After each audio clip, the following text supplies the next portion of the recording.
हिंगोलीमध्ये प्रजासत्ताक दिनाच्या निमित्तानं जय्यत तयारी करण्यात आली। हिंगोलीच्या पोलीस कवायत मैदानावर हिंगोली जिल्ह्याचे नवनिर्वाचित पालकमंत्री नरहरी झिरवळ यांच्या हस्ते उद्या 9 वाजता ध्वजारोहण पार पडणार आहे आणि याचा आढावा घेतला आमचे प्रतिनिधी गजानन वाणी यांनी। पाहूयात।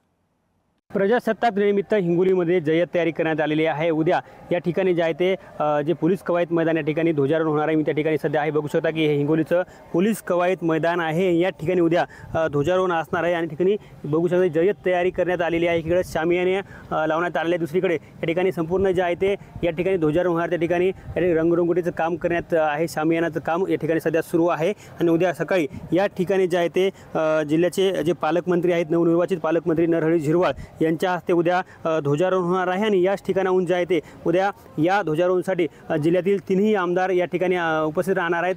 उद्या जे नवनिर्वाचित जे पालकमंत्री आहेत नरहरी झिरवळ या ठिकाणी या परेड मैदानावरती उद्या ध्वजारोहण करणार आहेत। संपूर्ण जे ध्वजारोहणाचा कार्यक्रम असणार आहे आणि सगळ्यात महत्त्वाचं म्हणजे नरहरी झिरवळ उद्या हिंगोली जिल्हा दौऱ्यावरती आज सायंकाळी पोहोचणार आहेत आणि उद्या संपूर्ण त्याचा जिल्हा दौरा आहे आणि या ध्वजारोहणाच्या पार्श्वभूमीवर ते आहे ते जिल्ह्यामध्ये सगळ्यात महत्त्वाचे म्हणजे ठिकठिकाणी जे आहे ते जिल्हाधिकारी कार्यालयासमोर मोठे आंदोलन उभारण्यात आलेले आहेत। धरणे आंदोलन असणार आहे, सर्वात मोठं हे आंदोलन असणार आहे। या आंदोलनामध्ये उद्या मोठ्या संख्येने सर्व धर्मीय बांधव सहभागी होणार आहेत आणि या ठिकाणी बघू शकता की मोठ्या प्रमाणात जे आहे ते ध्वजारोहणाची तयारी जय्यत तयारी सुरू असल्याचं पाहायला मिळते। कॅमेरामन राजेश सोबत गजानन वाणी, लोकशाही मराठी, हिंगोली।